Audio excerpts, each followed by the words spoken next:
प्रातः क्लास चल रहा था 11/12/1967 सोमवार को 5:20 की मध्य में बात चल रही थी। और धर्म पिताएं तो सुखधाम और शांति धाम का रास्ता बता ही नहीं सकते हैं, और दुनिया में कोई नहीं बता सकता सुखधाम शांति धाम का रास्ता। वो तो कहाँ का रास्ता बताते हैं? दुखधाम का रास्ता बताते हैं।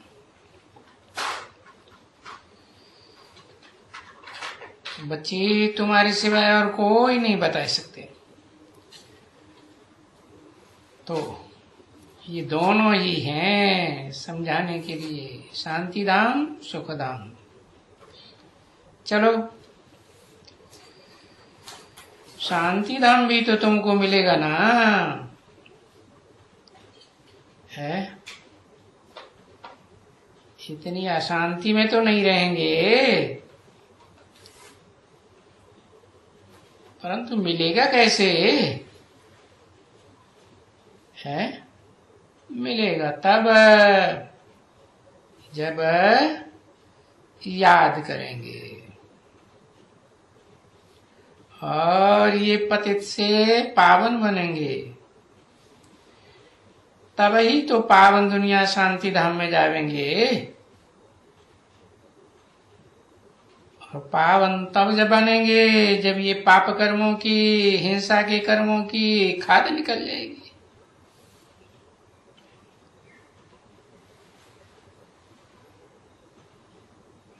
तभी तो शांति धाम से जाएंगे ना सुख की दुनिया में।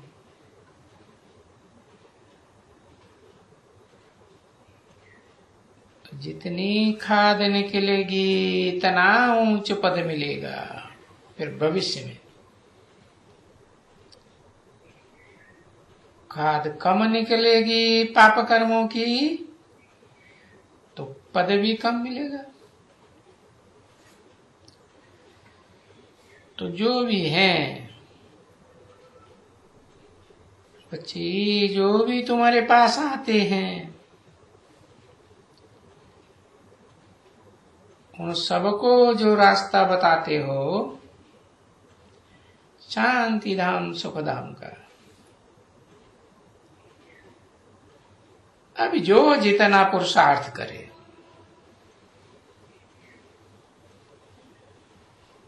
तो ये तुम समझते हो ना, जितना हम पुरुषार्थ करेंगे इतना उनको पद मिलने का है। जितना जास्ती पुरुषार्थ करें तो उस पुरुषार्थ को तो तुम देख रहे हो ना। तुम बच्चे जिनको ज्ञान देते हो तो उनकी चलन से समझ तो जाते हो ना, जान जाते हो। बाबा कहते हो, बाबा ये बहुत अच्छा चल रहा है।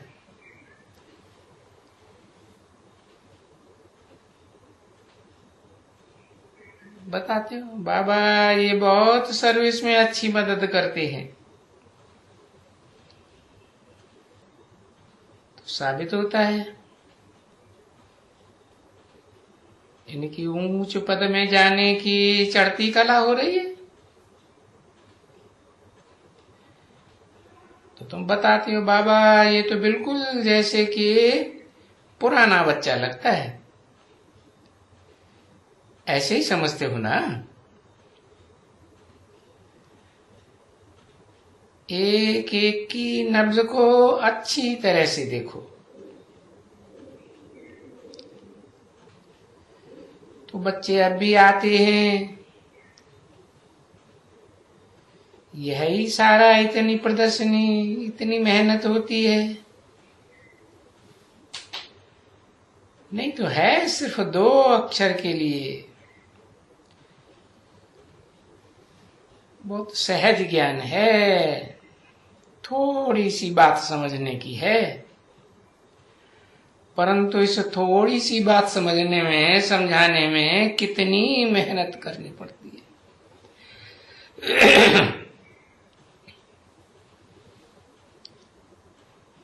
उनको डिटेल में समझाने के लिए मेहनत करनी पड़ती है। नहीं तो वास्तव में कोई सयाना बच्चा हो, उनको सिर्फ इतना कहे, अरे वो तो बेहद का बाप है ना। अच्छा, तो बाप का बेहद का वर्षा तो जरूर चाहिए ना। वो तो बेहद के बाप से ही मिलेगा सुख और शांति का वर्षा, और तो दुनिया में कोई दे ही नहीं सकता। और वो वर्षा तो स्वर्ग का ही वर्षा था।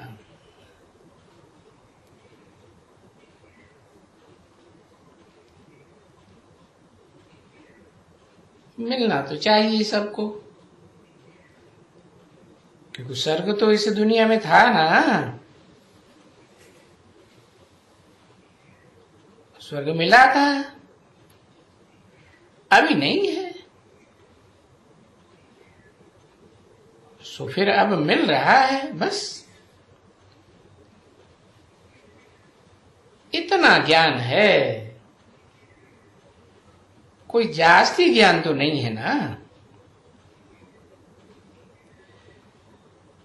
तो उनको ये ज्ञान की बातें बच्चे समझाते तो है ना, क्योंकि एम ऑब्जेक्ट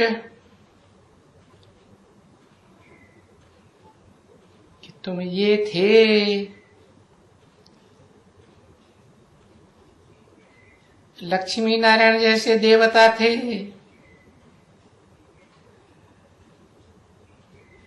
क्योंकि तुम बाप के थे, बच्चे बने थे, और बाबा ने सतयुग की स्थापना की थी, और तुम सतयुग के मालिक थे। और वो ही फिर सतयुग, फिर उसके बाद त्रेता, फिर द्वापर, फिर कलयुग। फिर तो ये 84 जन्म द्वापर कलयुग के भी लेना पड़े ना। अभी तो ये अंतिम जन्म है सबका, और अब तो अंत का भी अंत है। तो अब फिर से तुमको ये सुखदाई और सुख लेने वाले ये लक्ष्मी नारायण जैसा बनना है, क्योंकि हिस्ट्री तो रिपीट होगी ना। तो रिपीट हुई तो नहीं है, रिपीट जरूर होगी। तो कौन सी हिस्ट्री रिपीट होगी? यही जो तुम बैठ करके इतना इनका सारा 84 जन्म का हिसाब बताते हो, फिर बैठे हो, फिर अभी तो उनको समझाना पड़ता है ना कि यही तो थे ना हम पहले, देवी देवताओं जैसे अहिंसक थे ना। तुम ये बात नहीं जानते हो, उन्हें समझाओ। परंतु अभी तो समझाया जाता है ना कि तुम पहले ये थे, फिर बाद में तुम पुजारी बने, अभी फिर तुम ऐसे पूज्य बनो। अच्छा, ये भी तो पूज्य है जो पुजारी बनते हैं, बनते हैं ना पुजारी। ये भी 84 जन्म तो लेंगे ना।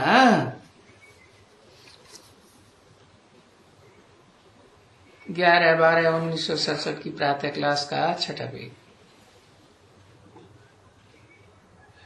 तो फिर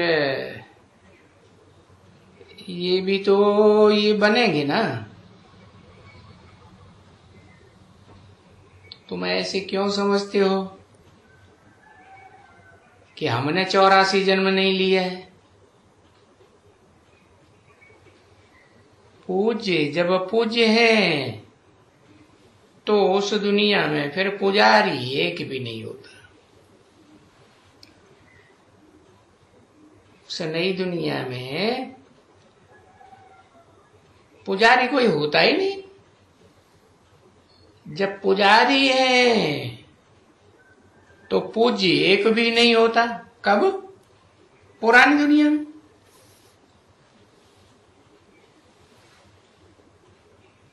अगर है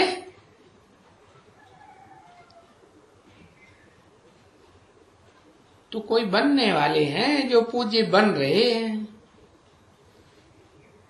और वो इसी पुरुषोत्तम संगम युग में बन रहे हैं।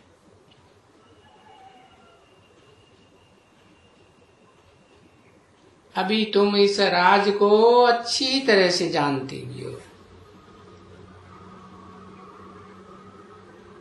तो राज की बातें दूसरों को भी समझाओ, क्योंकि तुम्हारी बुद्धि में तो ये सारा ज्ञान भरा हुआ है ना। और वो तो ठीक है कि हम बाप के बच्चे हैं, हम जरूर स्वर्ग के मालिक होने चाहिए, क्योंकि हम बेहद के हेवनली गॉडफादर के बच्चे हैं। तो पहले थे है? अब स्वर्ग के मालिक नहीं है।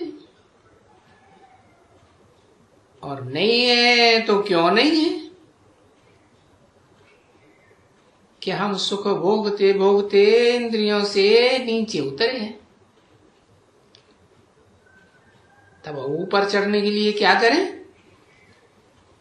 है हाँ, ये जो कर्मेंद्रियों के सुख भोगने से बहुत नीचे गिरे, तो वो सुखों की परवाह नहीं करनी है। इनसे तो नीचे ही उतरे हैं ना। अभी फिर चढ़ती कला में चलो। कैसे? अपन को आत्मा समझो, देह की कर्मेंद्रियों के सुख में न फंसो। तो अभी बहुत अच्छा समझाया जाता है, समझा ना। अब इतना इतना भी कोई बैठ करके समझे, क्योंकि पहले पहले तो तुम बच्चों को ही समझाना होता है बाप का परिचय, और कोशिश करके 84 के इस चित्र पर भी ले जाना बहुत अच्छा है। हाँ, क्योंकि इस सीढ़ी के चित्र पर तुम भारतवासी बहुत अच्छा समझते हो, तो इस चित्र के ऊपर समझाना बहुत अच्छा है कि हम 84 जन्म मनुष्य कैसे लेते हैं, कैसे 84 जन्म की 84 सीढ़ियां उतरते हैं, फिर कैसे चढ़ते हैं। चढ़ते एकदम और उतरते देखो कितना टाइम लग जाता है। तो आ तो सकते हैं ना बच्ची। ये बात तुम बच्चों की बुद्धि में तो बैठ गई। ये 84 का चक्र है कि तुमको तो ये पक्का हो गया। बार बार दूसरों को समझाते समझाते खुद का पक्का हो गया कि कि हम पाठ बजाते 84 का चक्कर भोगते ही रहते हैं, कल्प कल्प भोगते रहते हैं, भोगते रहते हैं। इसका न कोई अंत है न कोई आदि है। तो ये सब बातें तो तुम्हारी बुद्धि में ऐसे ही बैठेंगी, है? और कोई की बुद्धि में नहीं इतना बैठेगा। क्यों? तुम्हारी बुद्धि में क्यों बैठेंगी? क्योंकि तुम सन्मुख बैठकर सुनते हो, समझते हो और मनन चिंतन मंथन करते हो। और सब तो सन्मुख नहीं बैठेंगे ना। तो बताए भी दिया है कि तुम डायरेक्ट मुरली सुनते हो तो तुम्हारी फर्स्ट क्लास पढ़ाई हुई, और सेकंड क्लास जो टैप रिकॉर्डर से सुनते हैं, टीवी से सुनते हैं, तो उनको एक्शन भी देखने को मिलती है, परंतु वाइब्रेशन तो नहीं मिलेंगे, दृष्टि तो नहीं मिलेगी, है? जड़ आंखों की टीवी में दृष्टि मिलेगी, उससे कुछ होता है क्या? हाँ, फिर भी कुछ तो खुशी आएगी ना। बाकी जो कागज से बैठ करके पढ़ते हैं या सुनते हैं या दूसरों को सुनाते हैं, वो तो थर्ड क्लास समझानी, थर्ड क्लास सुनना हो गया, वो पढ़ाई भी थर्ड क्लास। तो ये तुम्हारी बुद्धि में इतना बैठता है और कोई धर्म वालों की बुद्धि में इतना नहीं बैठेगा। और बुद्धि के ये बैठ जाएगा कि हाँ बरोबर चक्कर फिरता है? उनकी बुद्धि में बैठेगा कि फलाना नंबर पर है, फलाना टाइम पर है, ये क्राइस्ट जब आएंगे फिर हम भी ऐसे ऊपर जाएंगे। क्या? हाँ, ऐसे नहीं कि ऊपर नहीं जाएंगे, और क्रिश्चियन धर्म स्थापन रहेगा, होता रहेगा, है ना? उनको भी इतना तक तो समझा देना चाहिए। हाँ, क्योंकि वो झाड़ के ऊपर जो विदेशी धर्म वाले हैं ना, वो अच्छा समझेंगे, और गोले के ऊपर भी अच्छा समझेगा, क्योंकि गोले में भी तो दिया है ना, इब्राहिम, बुद्ध, क्राइस्ट, ये कब आते हैं? उनकी बुद्धि में बैठेगा कि हाँ आधा टाइम बीत जाता है, तब आते हैं षष्ठ रूपी रंगमंच पर। तो गोले ऊपर भी समझेगा, क्योंकि उनको मालूम है कि ये देखो इस तरफ में बाईं ओर गोले में जब तलक इस्लामी आवे, इब्राहिम आवे, तब तलक तो सभी आत्माएं ऊपर में ही ठहरती हैं। कौन से धर्म की? इस्लाम धर्म की, बौद्ध धर्म की, क्रिश्चियन धर्म की, या उनके फॉलो करने वाले सहयोगी धर्म की। तो ये भी तो तुम बहुत समझाते होंगे ना उनको। तो ये आना ही इस समय में है। किस समय में? जब द्वैतवादी द्वापर युग शुरू होता है।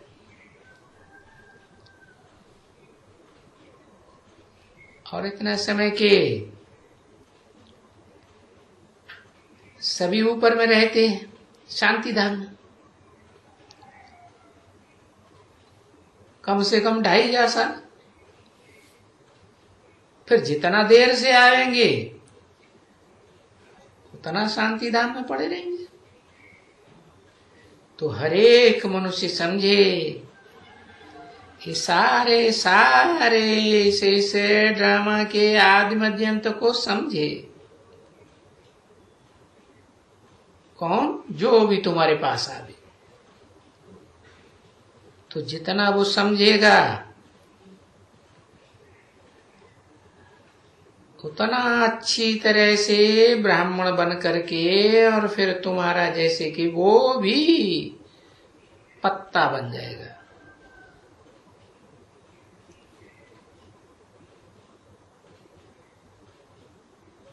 है ना? ये क्या कहा? पत्ता बन जाएगा, वो तो प्रजा हो गई है। तुम्हारे जैसा पत्ता बन जाएगा, जैसे तुम प्रजा बन जाते हो, संदेश लेते हो, है, थोड़ा ऊपर ऊपर का ज्ञान सुनते हो तो प्रजा बन जाते हो, है ना? तो तुमने देखो उनको भी आप समान प्रजा बनाया। किसमें? प्रदर्शनी की बात हो रही है ना, प्रदर्शनी के 4 चित्रों की बात हो रही।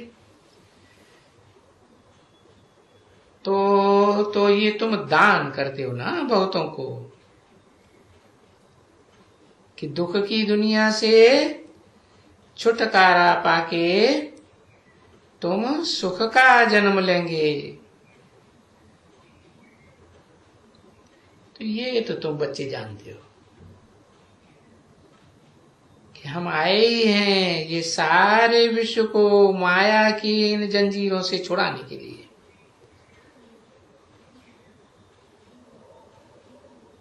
ये भी तो बच्चों के अंदर में है ना। तो जैसे बाप के अंदर में है कि मैं आता हूं, किस लिए? इन सब बच्चों को जो इस दुनिया के पिंजड़े में फंस पड़े हैं, इनको रावण की जेल से छुड़ाने के लिए आता हूं। तो जैसे मैं आता हूं तैसे बच्चों को भी ऐसे ही अंदर में आता है, क्योंकि बाप और बच्चों में कोई फर्क तो नहीं होता है ना। नहीं, ये फर्क निकल जाना चाहिए। जैसे बाप ज्ञान का सागर है, तैसे बच्चे भी ज्ञान प्राप्त करें, और करते हैं, क्योंकि तुम भी तो अभी ज्ञान के सागर बनते हो ना, सब बनते हो। सागर में समा जाएंगे तो क्या बन जाएंगे? सागर ही तो बन जाएंगे ना। भक्ति अलग है, बिल्कुल ही अलग, ज्ञान बिल्कुल अलग है। अब ज्ञान है नहीं, क्योंकि ये गुरु लोग तो ठगते रहते हैं ना बच्चे। तो तुम्हारी बुद्धि में आता है तो कितने बेचारे ये बिलायती लोग भारत में आते हैं और ये क्रिश्चियंस को ले आते हैं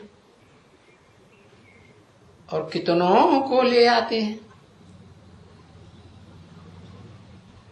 और क्या सिखलाते हैं? ये हठ योग बैठ करके सिखलाते हैं। क्या करो?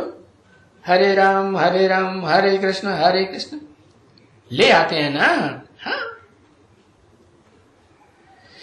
हाँ, और बेचारे फंसे रहते हैं। तो दिल में आना चाहिए उनको कैसे छुड़ावें। ऐसा चिट्ठी में क्या लिखे उनको कि भाई ये तुम्हारा हठ योग है, और ये हठ योग हजारों साल से चलता आया है? ये जब से ये सन्यासी आए हैं जो प्रवृत्ति मार्ग निभाए नहीं सकते, ये सन्यासी सहज राजयोग तो सिखा ही नहीं सकते।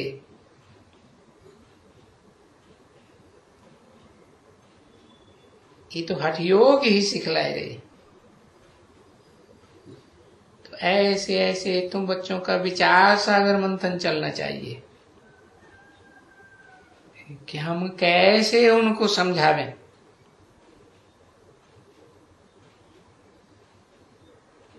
जब अखबारों में कुछ भी समाचार पढ़ता है ना,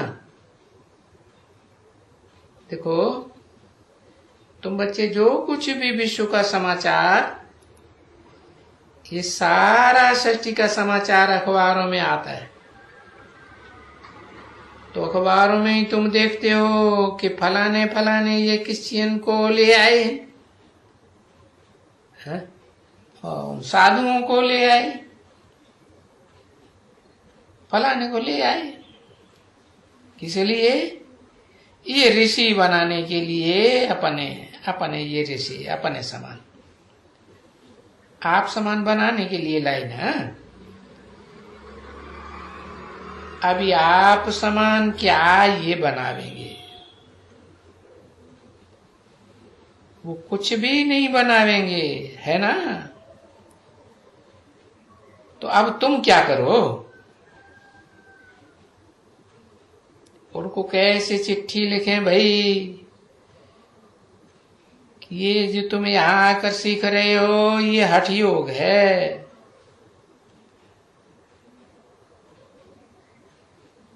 तुमको हठ योग सीखना मांगते हो, और हठ योग से तो कोई भी प्राप्ति नहीं हो सकती है।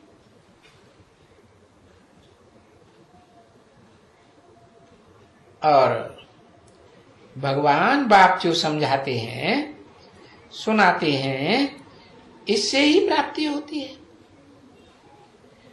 क्योंकि मुक्ति, जीवन मुक्ति दाता तो एक ही है।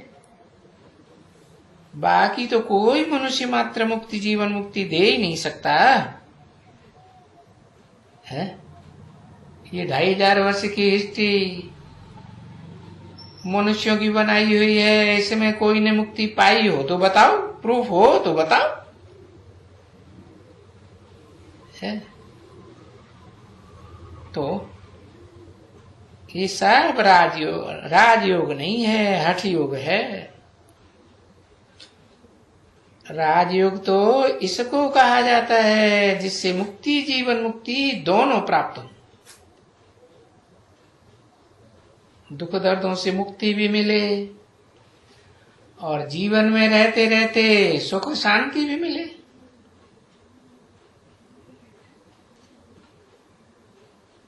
नहीं तो हठ योग से तो ये दोनों की प्राप्ति हो ही नहीं सकती है। तो ऐसे क्या करें? ऐसे कोई पत्रे छपावे, कार्ड छपावे, जो उनके हाथ में जावे कि ये नहीं है, वो तो बाप ही सिखला सकते हैं। सहज राजयोग है, मनुष्य तो नहीं सिखला सकते। ये राजयोग प्राचीन भारत का राजयोग, पुराने समय में बहुत लॉन्ग एगो भगवान ने सिखाया था, जिससे मुक्ति मिलती है और जीवन मुक्ति भी मिलती है। मनुष्य नहीं समझा सकते हैं। ओम शांति।